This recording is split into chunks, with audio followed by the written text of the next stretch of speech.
Hello, everybody. My name is Theo, and on behalf of FP Markets, we thank you very much for watching. In this series, I'll be covering all the latest market news with regards to cryptocurrencies. But before we dive right in, please like and subscribe as it means a lot to us. We greatly appreciate it. And of course, please feel free to visit our Traders Hub. This is home to a wide array of educational material. You can find things here such as articles, videos, you can find an economic calendar, forex calculator for managing risk, and all this information is included and provided by Trading Central, and this is for all our account holders. Now, going into this week, into the crypto space, we'll start with Bitcoin, of course. Looking at the price action of Bitcoin, we've seen a positive week so far when it comes to the price. Since last week, we've seen the price rise from around 60,000 consistently to around $66,000 now, approaching the $67,000 resistance, with highs potentially of being able to reach around the 70 region as well as 72,000. However, so far, since now we're at the $66,500 region, it's been a positive week when it comes to the price. Now, does the price reflect the positivity in the fundamentals as well? The answer would be yes. So far this week, it's been a very positive week for Bitcoin. There's been a lot of exposure and more buying coming from the institutional level, but also on a state level. You can also see here now, state of Wisconsin buys nearly $100 billion worth of BlackRock spot Bitcoin ETF. This now results to 94,562 shares of BlackRock's iShares Bitcoin Trust was bought by the state's investment board in the first quarter of the year. So, from the moment now that the state of Wisconsin announced that this purchase of the shares of BlackRock's ETF, Bitcoin's price rose 1% on the news. So, this is one element now. So, the state of Wisconsin have bought nearly 100 million worth of BlackRock spot Bitcoin ETF. You can also see here that Bitcoin's ETF volumes have hit a 7-week high as Bitcoin is approaching the $67,000 region. This is because there's further investment here, especially from an institutional level. You can see here, Pine Ridge Advisors invest $205 million in BlackRock and Fidelity Bitcoin ETFs. So with this one here, the assets manager holds 23% of assets in Bitcoin's ETFs like IBIT and FBTC. Further evidence to suggest that there is more institutional buying on the way. So since we've seen now that the state of Wisconsin has bought and now Pine Ridge Advisors has bought, there's also further news coming out of CME. The CME group is planning to launch a spot Bitcoin ETF, spot Bitcoin trading.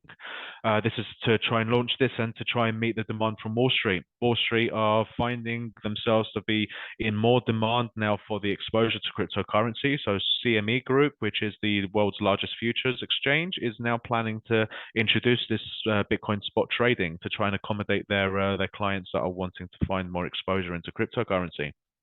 So another exciting element here, especially for Bitcoin.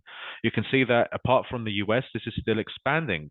So if you here you can see from South Korea's crypto boom, Kofiu is reporting their user base has reached 6.545 million people. So this has seen an increase now of 390,000. So the actual total itself is 6.45 million, which is once again an outstanding number considering that this is now showing how this exposure for Bitcoin and that this excitement is expanding. Not only can you see this now in South Korea, you can also see some expansion here in Australia potentially as well with Coinbase.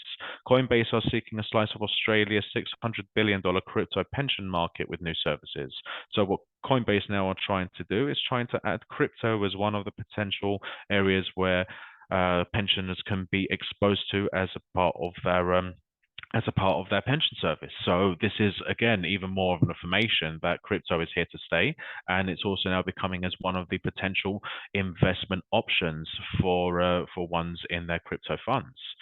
If you see this further, it's only the as you can see here, it's just scratching the surface, because you can also see the combination now of cryptocurrency and artificial intelligence.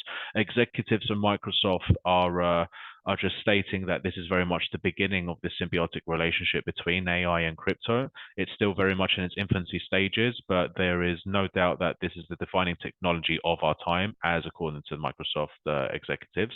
And if you actually have the combination of the defining technology of our time through AI that they're stating, as well as one of the most defining technology of our tying through Bitcoin and cryptocurrency and blockchain from a monetarily perspective as well, this combination in the future could be something very, very exciting. And this is what Microsoft are stating. Very much so that it is in the infancy stages. However, there is a big, big future.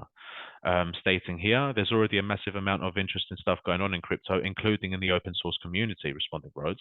So why would we try to recreate something that already has so much investment? Rather, Microsoft's focus today is more on optimizing existing technologies such as layer 2 blockchain rollups. So would we need to ever build a layer 1 blockchain? I don't think so.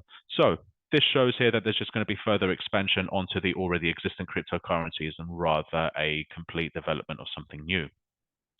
So this has been a fundamental week, which has been very, very important for the Bitcoin ETFs. You can see that there's been a lot of buying from institutional perspective. When it comes to the election itself as well, as we mentioned last week, Joe Biden isn't doing himself any favors for his campaign with his stance on cryptocurrency. Many are stating that Biden is very much a bad choice when it comes to the crypto section. However, with Donald Trump, as we stated last week, he said that it was not didn't have a problem with it. He was fine with it as long as things were being able to be done correctly. But he saw the benefits. It kind of is a bit of the opposite of what he said back in 2019 here from his tweet. He states, I'm not a fan of Bitcoin and other cryptocurrencies which are not money and whose value is highly volatile and based on thin air. Unregulated crypto assets can facilitate unlawful behavior, including drug trade and other illegal activity. Now, to be honest, his point still is very valid today because this is the importance of regulation. When there is no regulation, this is where bad actors can come and take into the space and take advantage of vulnerable people that are understanding the potential but don't understand all the technological aspects of things. So there is a lot of unlawful behavior that can and still will exist as long as there isn't any clear regulation. This is why everybody is clearly asking for some clear regulation. This is also what we discussed through Ripple last week with their lawsuit. From the moment that there isn't any clear regulation, there's always going to be bad actors. However, from last week's remarks, Donald Trump has always stated now he's fine with cryptocurrency, as we discussed last week. As long as everything is done correctly, then he isn't going to be opposed to it. However, as we saw last week, a vote for Biden is a vote against the American cryptocurrency industry, as stated last week. So it's one of those where, at least when it comes to the voting perspective, even though the crypto market isn't going to take a massive chunk of the election votes, every single vote counts. And it seems very much that Donald Trump is trying to take advantage of the crypto vote since Joe Biden is doing his best to burn all bridges with the crypto community. Lastly, we'll look at Ethereum. Ethereum breaks key moving average and where bears sees momentum.